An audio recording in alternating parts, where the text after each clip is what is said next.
Right, John is now for more on this.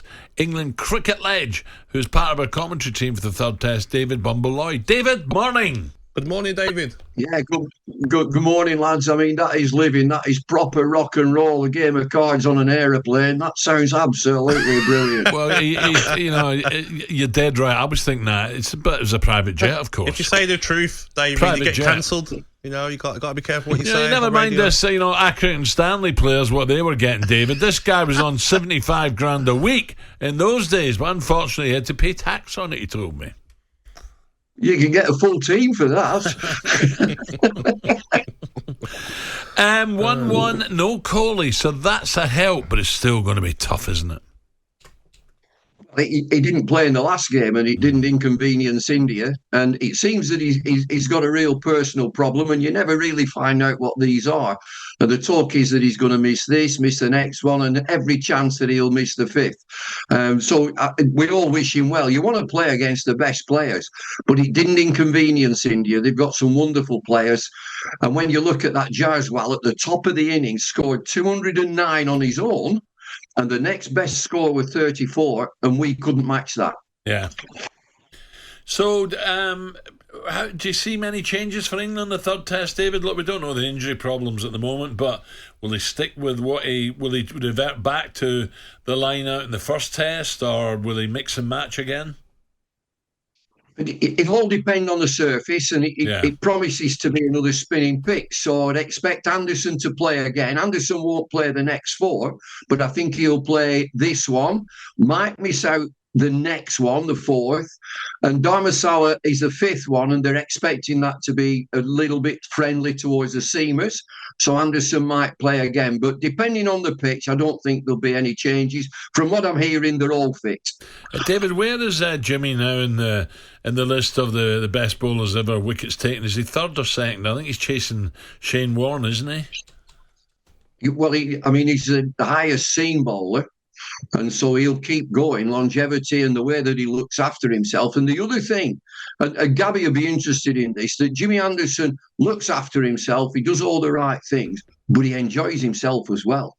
He knows when to enjoy himself and get away, get out, get with the boys and have a good time. Have a game of cards on an aeroplane. Bumble, where's your favourite in the Caribbean? Would it be Barb's, or is where's your favourite when you think, great, I'm going to test and we're playing there? Where's your favourite? Well, it'd have to be Barbados. I think Barbados is a stunning place. And then you've got Antigua. But, you're just talking, I was listening to you talking about Jamaica. I like Jamaica. I've got some friends. Michael Holding is from Jamaica. And it's raw. You can get out there. We got out there with Michael. He took us to some fabulous places. And I've got to tell you, when we were out there, when I was coach, Jack Russell was batting. Jack Russell, wicket keeper, just blocking and blocking and blocking. And there's one soul. We're only practicing. There's one soul, one chap who sat under a tree, and he's shouting and barracking at Jack. Yeah. And he shouts, Jack, you're jamming. You're jamming. He said, you're jamming like Bob Marley. Jack, you got to beat it. You got to beat it like Michael Jackson. And there's only one fella on the ground. Am I right in saying he loved to paint, didn't he, Jack Russell? Well, he still does. He's just painted this week. He's just painted Fulham's ground. He's just done Craven Cottage. Ah, there you go. David, could I ask you about the Neil Mopai and Carl Walker, the sledging? What do you think of it? We've had sledging forever in cricket because ours is a non-contact sport, so you can only have a few words. And 99.9%, it's sort of good-humoured. We all have a great objection if it gets abusive, and they've got to cut that out. As long as there's a bit of humour to it and a little bit of confrontation, I don't mind at all. So we've had it all the time.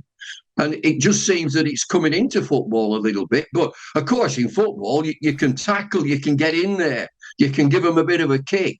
You can't do that in cricket. So, it's just the odd word here and there. But we can hear it. We can hear it on stump microphone. On our stump microphone, you can hear a fair amount of sledging, and it's hilarious sometimes. What was the worst, the Aussies in England, or would it be maybe, I don't know, India, England? What was the worst you can recollect? Well, the Aussies are the kings of sledging. I mean, Warren was absolutely brilliant. Steve Waugh could be really cutting.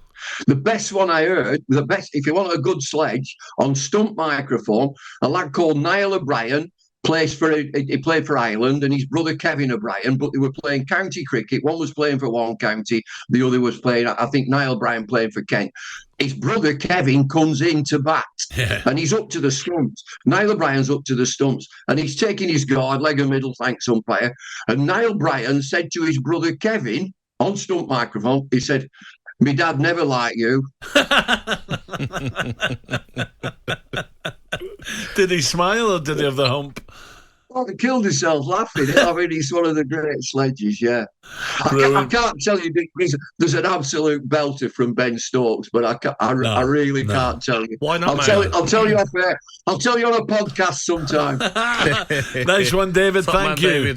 David. Bumble Lloyd. I tell you what, there is some belters. There's one with a bit biscuits as well, which I can't. talkSPORT Breakfast, waking you up Monday to Friday morning from 6 a.m. on AM, on DAB, via the talkSPORT app and on your smart speaker. talkSPORT.